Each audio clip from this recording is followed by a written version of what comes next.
Tired of youth exploitation films that promise nothing more than cheap thrills? Well, here's the best one yet. Hardbodies, the story of a boy. What happened last night? It was like, oh, man. His girl. You mean you actually went back with Scotty to his dump? And their up and down romance. Incredible. Kaboom! This could be my kind of beach. Hardbodies, rated R, coming soon to a theater near you. Hey YouTubers, Hankster here, and welcome to another movie review. And to kind of continue on the series of movies already out, that's been out for years, based on the topic of spring break, we're going to go into one of the two movies that kind of, even though it doesn't really take place involving colleges or anything like that, but it does involve hot chicks in bikinis, and it's at the beach, and it's parties and stuff. It is none other than Hardbodies, the classic young person sex adventure rigmarole. Now, I wanted to throw in a couple notes here. First off, here, there is not anybody you might recognize offhand. That's why I'm not going to bring out too many names of actors and actresses that appeared in this movie, these movie series. You might recognize there's a band in the movie that is none other than the all-female heavy metal group Vixen. That was pretty big back in the 1980s. I don't know if they're still together, but they had some pretty big hits back in the 80s. And just also want to make a note.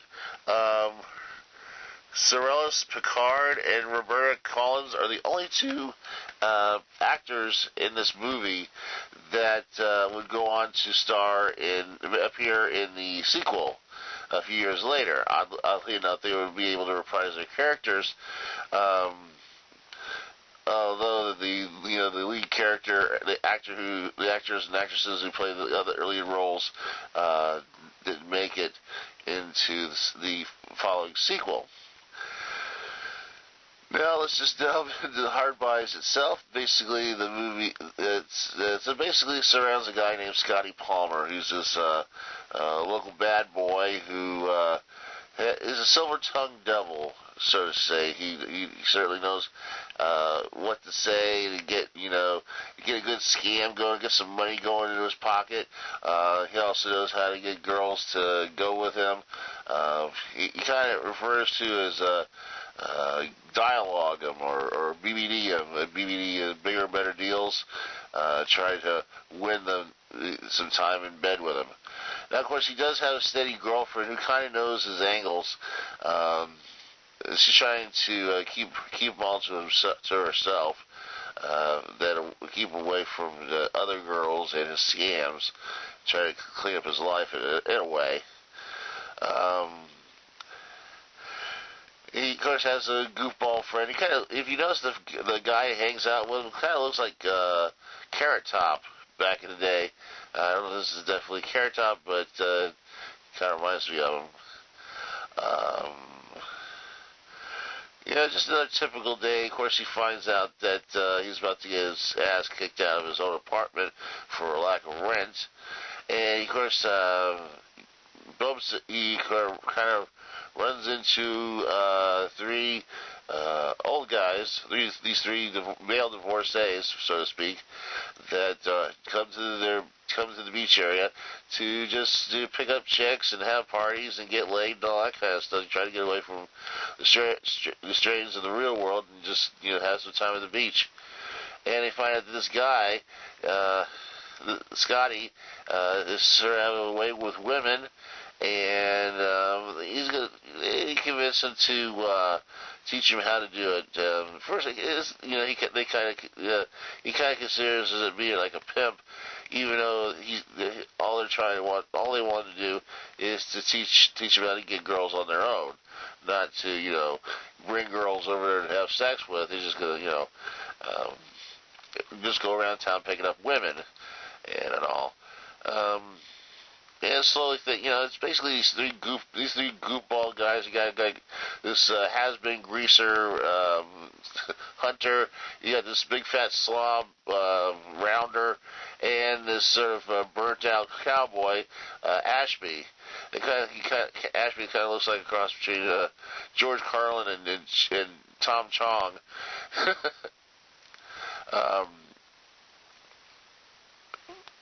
So basically, they get together to try to pick up chicks, and it starts to work out for the old dudes. They get their own version of a makeover. They didn't use the term, but it was sort of, they had makeovers back then, and it's starting to work. They got girls coming to their party, and basically things got a little goofy when one of the girls thought they were lying to them about having modeling photographers coming to the party.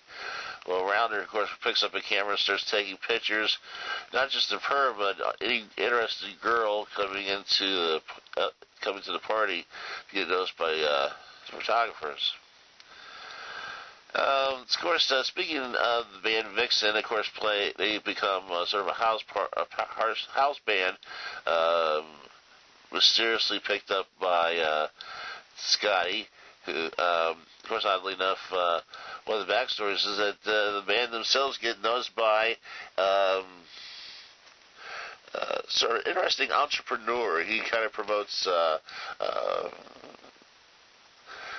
health gyms and stuff, and this is back in the 80s when one of the first major exercise crazes was going on, and they said they come up with the idea to put Scotty's band, which they of course called the Hardbodies, with this dude's exercise team, and do a lot of crazy promotions there. Everything's going great. They're having big parties with pizza and beer and drugs and all that kind of stuff. And everything seems to be going well. The guys are following what Scotty's doing, getting chicks. Of course, Hunter kind of goes a little overboard with one girl. She, of course, is known to the area of being a cock tease, and of course, Hunter doesn't want to accept no for an answer, and things kind of get a little freaky with Scotty trying to ward him off.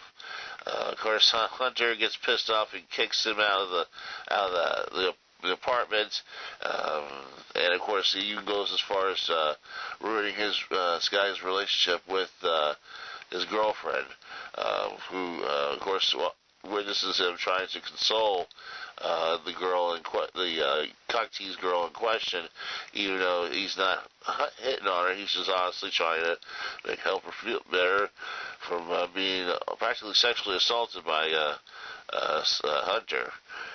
Now, of course, slowly everybody else starts finding out and starts taking sides, and sadly, Scotty's girlfriend starts believing in what Hunter tells her, even though earlier she thought he was to be a total dirtbag.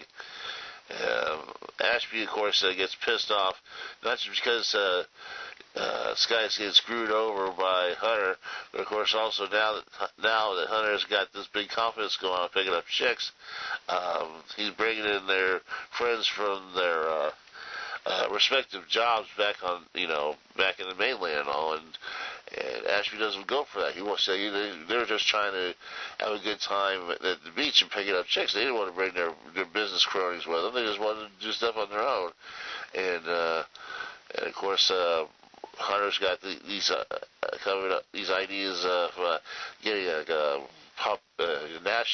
nationally syndicated TV series, I guess. Back then it would probably be like, I don't really know. It's shortwave. I don't really know how they would do it back in the 80s. It was way before the internet, so he wouldn't have his own, like a YouTube channel or anything like that. This would have been like kind of like Wayne's World would have been. They would get a TV station, and then send their programming up to the station, and the station, without how much money, can broadcast it anywhere they need to broadcast it to. Well, Scotty, of course, wants to foil Hunter's plans and, of course, win back the love of his girl. Of course, corners Hunter in the corner with some hot girls ready to pour wine on his clothes, which is usually his MO, to get girls to take their clothes off. And of course, meanwhile, Rounder, who of course has a interesting body part that girls have gone bonkers over. Of course, has this very interesting special guest coming to see him. No, it's not his wife. It's worse.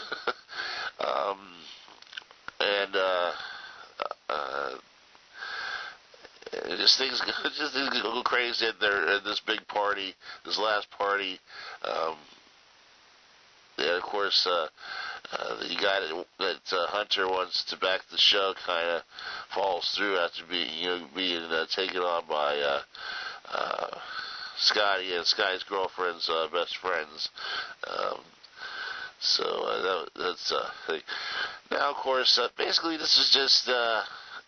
I guess he was coming to terms for Scotty. And Scotty realizes that life is not all just picking up chicks and running scams. There's a lot more to that. And all he needed in his life was this beautiful girl that could help him straighten his life out, maybe get him going and getting a real job, and maybe even an education or something like that, so that he wouldn't have to rely on his talents and his good looks, because that's only fleeting, and all. So it's pretty much a crazy movie if you're into goofball TNA films. It's basically one of those kind of films. As I said, it's kind of appropriate for spring breakers to watch, being it's at the beach and parties and chicks and nudity and everything. But of course, that wasn't the only one of this particular series to come out in theaters. Within a few years later,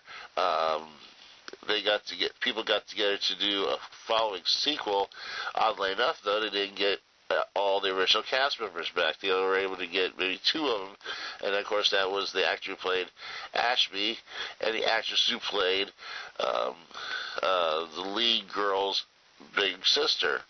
And we'll be talking more about this, and just thinking out loud, I guess, about the interesting connection between the sequel and, of course, the movie we just did a review about. And, of course, so just stay tuned for that, and stay tuned for more reviews and whatnot here on Multiverse. See ya.